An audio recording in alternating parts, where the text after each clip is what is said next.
warahmatullahi wabarakatuh. Tadi sudah banyak disampaikan oleh Pak Makrun sebelumnya bagaimana TVMU ini dari awal mula berdiri sampai berkembang hingga saat ini gitu ya. Saya kira saya tidak perlu untuk memberikan motivasi lagi kalau tadi sudah disampaikan. Langsung saja nanti kita ke materi. Hanya saja mungkin saya ingin tahu dulu background peserta hari ini gitu ya. Kalau yang saya dapat informasi ini kan dari PID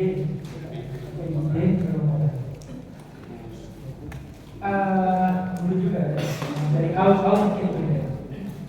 Ada yang sudah pernah atau biasa untuk bikin konten, bikin liputan, ya, entah itu untuk di media sosial atau untuk di YouTube gitu. Coba yang sudah sering atau biasa bikin konten.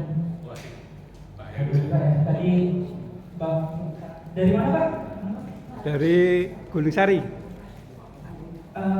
Dari PCM. Oh PCM Karangpilang. PCM-nya Surabaya. Aktif banget dari tadi ya, sudah mulai. Tadi di belakang juga ada ya. Selain mungkin nanti ada Mas Sudiko tadi saya lihat, terus ada Mas Mohaimin ya yang sudah biasa produksi untuk berita di TV. Tapi kalau belum atau mungkin baru mau memulai gitu ya, mudah-mudahan nanti materi yang saya sampaikan ini bisa mudah untuk diaplikasikan kaitannya dengan bagaimana kita nanti akan memproduksi liputan berita TV menggunakan smartphone. Kenapa sih pakai smartphone? Karena kalau kita lihat di TV itu kan idealnya kita pakai kamera yang profesional gitu ya, seperti kamera yang di belakang itu atau mungkin ada jenis kamera lain minimal handycam gitu ya untuk produksi. Tapi kenapa di sini kita menekankan untuk menggunakan smartphone? Seperti yang tadi disampaikan oleh Pak Makrun bahwa sebetulnya kita ingin supaya berita-berita kita terkait dengan persyaratan itu supaya lebih masif. Kalau kita ingin menerapkan standar TV harus menggunakan kamera profesional dan lain-lain segala macam, saya kira mungkin akan banyak yang terkendala gitu ya. Tapi kalau handphone, siapa di sini yang nggak punya handphone? Semuanya pasti ada dan pasti ada kameranya kan? Ada nggak HP yang punya handphone sekarang yang nggak ada kameranya? Biasanya itu bukan jadi handphone utama. Jadul. Nah, inilah kenapa kita menekankan mobile journalism ini supaya masing-masing itu nanti nggak ada alasan lagi untuk tidak buat liputan, nggak ada alasan lagi untuk kita nggak punya alatnya ini segala macam. Tapi dengan handphone yang kita miliki aja itu sebetulnya bisa kita manfaatkan untuk memproduksi konten-konten berita. Saat ini kita fokus ke berita dulu. Terkait dengan program nanti kita diskusikan di kesempatan selanjutnya. Jadi sekarang fokusnya untuk berita dulu karena nanti konsepnya akan berbeda ya. Produksi konten untuk berita dan untuk program. Oke, saya boleh sambil berdiri. Ya, jadi sebetulnya ini ya penjelasan sederhana ada kaitannya dengan mobile jurnalistik itu teknik untuk memproduksi konten berita gitu ya, menggunakan smartphone, tablet atau nanti lebih lanjut tidak hanya kita rekam tapi juga bisa mengedit sampai bisa mendistribusikan konten kita. Jadi konsep ini memungkinkan peliputan yang bisa lebih fleksibel ya, seperti yang saya sampaikan, lebih praktis karena dengan alat yang biasa kita bawa sehari-hari seperti kamera handphone itu bisa kita manfaatkan tanpa harus menggunakan kamera yang profesional. Jadi keuntungannya apa sih? Gitu kan? Keunggulannya apa? Pertama, tentu akan lebih praktis dan lebih efisien. Praktisnya karena kita tidak perlu bawa alat yang terlalu banyak ya, terlalu merepotkan. Kalau saya sih biasanya ya kayak handphone, kemudian mungkin ada tambahan mic gitu ya, saya jelaskan selanjutnya. Kemudian tripod kalau punya, kalau nggak punya ya nanti cukup pakai tangan aja itu bisa. Tinggal nanti kita kembangkan lagi tekniknya gitu ya, dan juga mungkin perlu praktek. Kemudian yang kedua, fleksibel. Kita bisa menjangkau ke daerah-daerah yang mungkin akan susah dijangkau kalau dulu liputan itu harus menggunakan kamera profesional, barangkali dengan lokasi-lokasi yang susah dijangkau itu akan ribet begitu ya. Tapi dengan handphone kan seberapa jauh kita bisa, mobilitas kita itu ya di situ kita bisa melakukan itu. Kemudian distribusinya nanti akan lebih cepat karena handphone sekarang sudah terkoneksi dengan internet semua, bisa langsung kirim gambar dari handphone itu juga. Kemudian real time, kita juga bisa melakukan siaran langsung seketika ini juga kan. Biasanya untuk berita-berita yang breaking news gitu ya, kayak kejadian misalnya ada kebakaran di suatu tempat, seketika itu juga kita bisa liputan, kita bisa live secara langsung dengan menggunakan handphone kita. Kemudian mandiri, maksudnya itu kita dapat melakukan liputan sendiri tanpa harus dukungan kru yang banyak gitu ya. Karena kalau kita harus mengandalkan tim yang besar, kadang kan susah gitu ya, terkendala dengan kesibukan dan lain sebagainya gitu kan. Tapi dengan kita liputan secara mandiri itu kita bisa lebih mudah, lebih fleksibel.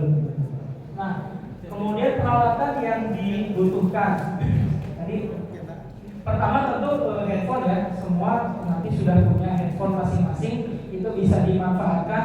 Yang jelas kayaknya kalau handphone sekarang kameranya udah HD semua ya. Tapi terkait dengan fitur stabilisasi ini yang barangkali tidak semuanya, semua handphone itu ada. Biasanya itu ada di handphone mid range 4 juta ke atas itu pasti udah ada fitur stabilisasinya. Tapi kalau yang kelas misalnya 2 jutaan itu kadang belum disertai dengan fitur stabilisasi. Walaupun ada juga, tapi ini bukan menjadi kunci utama gitu ya. Yang penting kemauan kita dulu aja bukan untuk. Kemudian mikrofon eksternal, ini nanti jenisnya ada macam-macam, nanti saya jelaskan di selanjutnya. Yang jelas ini untuk memastikan bahwa suara yang akan kita ambil itu supaya lebih jernih. Karena biasanya kan kita di Muhammadiyah itu kan seringkali kegiatan bersifat seremoni gitu ya, entah itu peresmian, entah itu pengajian atau apa, yang biasanya di situ crowded, ramai, berisik. Jadi kalau kita tidak pakai mic eksternal, biasanya audionya nanti akan noise, banyak gangguan. Kalau pakai mic itu kan suaranya bisa lebih jernih. Kemudian lighting ini opsional juga, tambahan. Biasanya sih kita kan kegiatan biasanya lebih sering siang hari. Jadi kalau di ruangan terbuka atau ruangan seperti ini sebetulnya biasanya cahayanya udah mencukupi, tapi ini opsional kan ya. Kemudian tripod atau monopod gitu ya, yang seperti punya bapak ini juga bisa dipakai. Ini untuk menjaga supaya gambarnya itu lebih stabil, jadi nggak goyang. Karena biasanya kalau pakai tangan itu kan apalagi kalau untuk wawancara gitu ya, itu biasanya nanti akan goyang.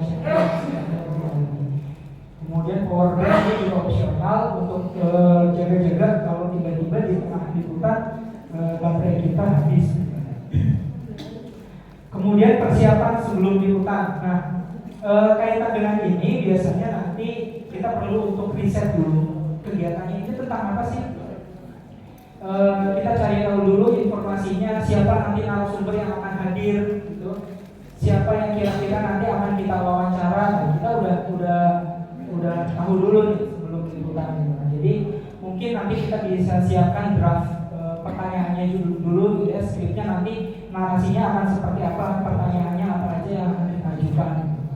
Kemudian memastikan perangkat dalam kondisi siap pakai, baterainya penuh, memorinya juga cukup gitu ya. Kemudian hal-hal lain yang sekiranya nanti akan mengganggu jalannya teknis peliputan, sebisa mungkin itu nanti dihindari.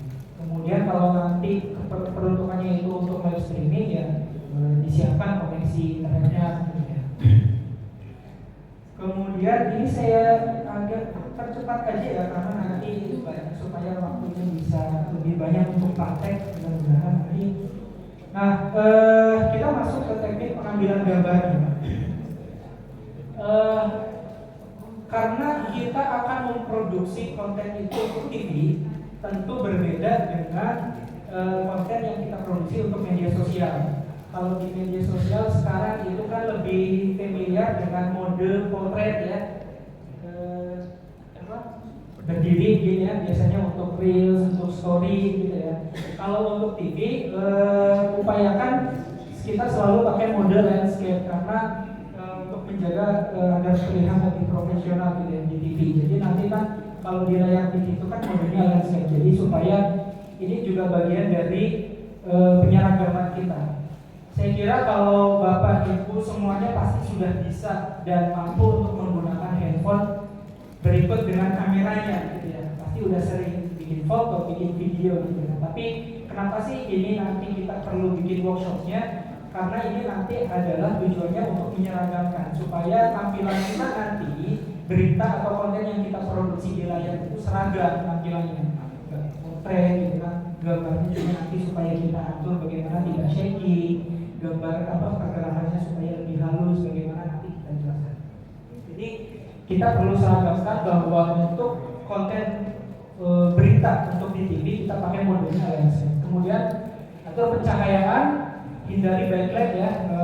Backlight itu kalau kita biasanya membelakangi sumber cahaya.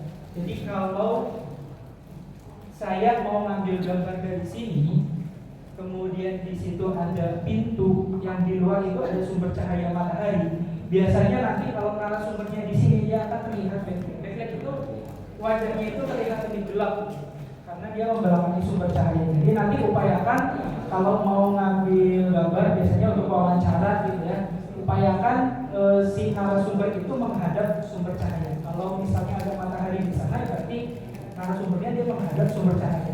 Si pewawancaranya dia yang membelakangi sumber cahaya, jadi terlihat backlight untuk kemudian stabilkan gambar dengan tripod ya atau gimbal. Nanti tadi untuk menstabilkan gambar, kalau untuk pengambilan stock shoot ya, stock shoot itu beritanya nanti untuk konten berita itu bisa aja kita pakai handheld. Nanti tekniknya saya ajarin, pakai tangan aja cukup. Tapi kalau untuk keperluan wawancara biasanya untuk narasumber gitu ya, karena kan durasinya biasanya ada panjang nih, bisa 2 menit, 3 menit, 5 menit bahkan lebih. Kalau pakai tangan kan pegel ya, Bu ya, Pak ya. Bisa pegangin HP gini terus, jadi udah gitu nanti gambarnya bisa goyang-goyang gitu. Karena kan ketika kita nafas itu kan pasti si bahu ini ikut bergerak gitu ya. Jadi pasti akan bergoyang. Usahakan kalau wawancara ya kita bantu pakai tripod supaya gambarnya lebih stabil. Lalu ambil berbagai angle. Terkait angle nanti saya jelaskan setelah ini. Kemudian itu ya tadi teknik framing yang menarik. Framing ini nanti kaitannya dengan komposisi gambar gitu, supaya lebih. Saya langsung masuk ke terkait dengan angle. Jadi nanti untuk variasi angle, Bapak Ibu nanti bisa divariasikan. Ada beberapa jenis tipe shot kamera. Biasanya kalau saya ya pengalaman sih dan teman-teman juga di TV, supaya gambarnya itu nanti bisa lebih bercerita. Kalau misalnya ada acara pengajian atau acara apa yang bersifat seremoni, biasanya nanti kita kombinasikan dari berbagai angle ini. Kita mulai dari long shot dulu, kita ambil dari jauh. Kegiatannya itu suasananya seperti apa. Kemudian nanti ketika kita mau ngambil stok sumber, kita ambil medium dulu. Untuk wawancara biasanya nanti pakai antara medium shot atau medium close up. Ini standarnya ya untuk wawancara. Atau maksimal banget itu di close up. Karena ini biasanya kalau pakai HP ya, kita kan kendalanya dengan audio. Kalau kita nggak pakai mic, itu biasanya kita harus ngambil dengan jarak yang cukup dekat dengan si narasumber supaya audionya itu bisa masuk. Itu kalau kita nggak pakai mic tambahan. Kalau kita nggak pakai mic tambahan. Tapi kalau kita pakai mic eksternal kan kita bisa sesuaikan dengan jarak yang jauh pun itu kita bisa tetap dapat audio yang jernih. Tapi kalau kita nggak pakai mic tambahan kan biasanya upaya yang bisa kita lakukan, kita harus lebih mendekat ke sumber suara supaya audionya bisa tetap terdengar dengan jernih. Itu pun kalau di suasana yang crowded pasti tetap noise itu, gangguan suara itu pasti akan termasuk. Biasanya ketika kita semakin dekat dengan narasumber, otomatis kan gambarnya itu nanti akan semakin dekat ya, antara close up atau di close up. Tapi di close up ini usahakan jangan maksimal di close up. Karena apa? Kalau di berita itu kan nanti ketika kita tampilkan biasanya nanti ada nama narasumbernya ya, nama orangnya, siapa yang kita wawancara. Ketika nanti ada CG namanya, karakternya itu, ketika atau title ya, ketika nanti muncul title, si wajah orang ini nanti akan ketutupan. Makanya kita harus jaga komposisi gambar kita supaya gimana caranya di bagian bawah itu tetap ada space untuk title nama narasumber. Jadi upayakan kalau wawancara antara medium close up atau di close up. Jangan sampai satu layar cuma terlihat wajahnya aja, nanti mulutnya, hidungnya itu ketutupan nama orangnya itu nanti jadi kurang bagus diranya. Nah itu nanti silahkan bisa dikombinasikan terkait dengan tipe kamera shot ini. Nah ini juga kaitannya masih dengan pengambilan gambar ya. Jadi untuk berita biasanya itu nanti durasinya itu pendek-pendek aja Pak, ngambil gambarnya. Kalau stock shot itu cukup kita ambil 5 detik itu aja cukup. Misalnya kita ambil gambar ini apa namanya, misalnya audiens gitu ya, kita ambil 5 detik, 1, 2, 3, 4, 5, udah cukup.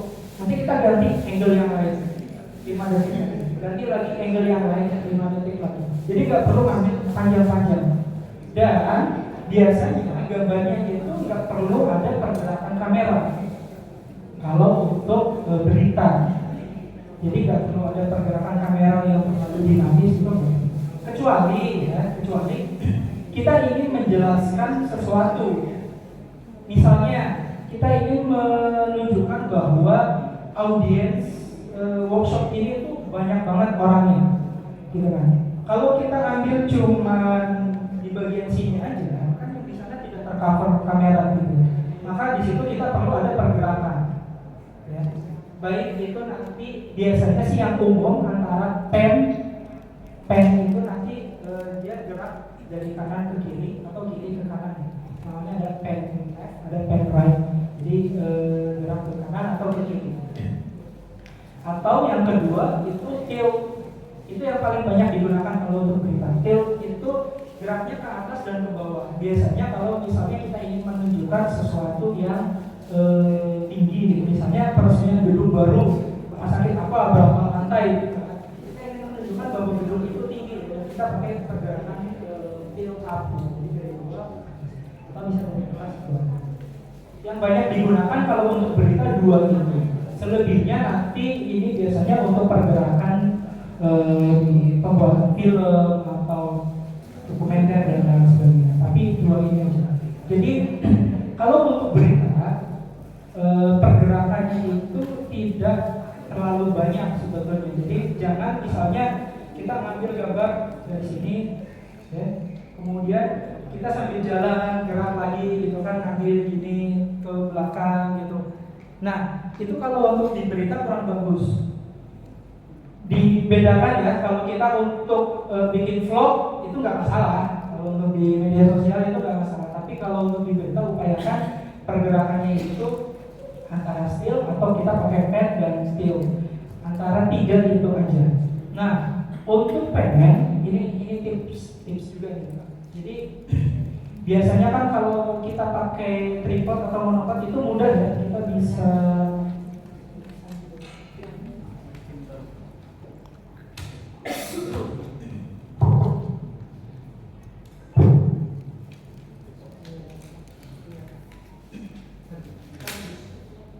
kalau kita pakai tripod atau monopod itu kan sudah ada fitur ininya ya untuk menggerakkan kamera, jadi nanti pergerakannya itu lebih smooth, lebih halus. Nah, kita bisa gerakan pakai fitur yang biasanya sudah ada di tripod, termasuk juga untuk pen dan. Nah, kalau kita pakai tangan itu kan akan susah ya, biasanya nanti akan goyang. Jadi ini tips aja ketika kita ingin melakukan panning atau field gitu. Jadi Bapak Ibu kalau di tripod itu kan dia ada namanya poros utamanya ya, yang dia jadi titik tumpuk di mana sebetulnya dia nanti akan berputar. Ketika kita ingin melakukan panning, kalau kita nggak pakai tripod, jadi poros kita itu kan ada di kaki kita. Usahakan kalau kita melakukan panning itu si kaki itu jangan ikut gerak, jangan ikut muter kakinya. Nanti akan goyang juga. Jadi kaki itu kita jadikan sebagai poros. Kita cukup gerakan badan kita aja. Jadi nanti gambarnya lebih stabil. Kemudian yang kedua, ini tips juga kalau saya biasanya begini kalau nggak pakai tripod, saya tempelkan lengan ini ya, tempelkan ke badan. Kalau kita gini kan cenderung lebih mudah goyang, tapi kalau ditempelkan ke badan itu lebih stabil. Ada yang menopang gitu. Ada yang. Kemudian yang ketiga kaitannya dengan nafas ini yang biasanya nanti akan banyak menimbulkan shaking atau getaran. Kalau bisa tahan nafas dulu. Kalau Mati. enggak, kalau ngambil gambar yang tadi 5 detik shoot itu kan sebetulnya kalau tahan nafas 5 detik ya insya Allah nggak sampai meninggal. Kita tahan nafas 5 menit gitu kan. Pas ngambil gambar itu sambil tahan nafas jadi. Tapi kalau wawancara itu kan panjang gitu ya, bisa mungkin lebih dari 1 menit, 2 menit. Kalau kita tahan nafas 2 menit kan ngap juga kita ya. Tips saya, nafasnya itu nanti coba bisa dilatih pakai nafas perut. Diafragma. Kalau pakai nafas dada, itu pasti berbunyi gerak. Tapi kalau pakai nafas perut di diafragma, itu cenderung lebih tenang. Gimana nafas perut? Oh, nafas perut. Nah itu cenderung lebih mengurangi getaran-getaran yang itu. Tapi ya ini tips-tips aja ya Kak Bu ya. Jadi nanti silakan bisa dipraktikkan. Tentu perlu latihan.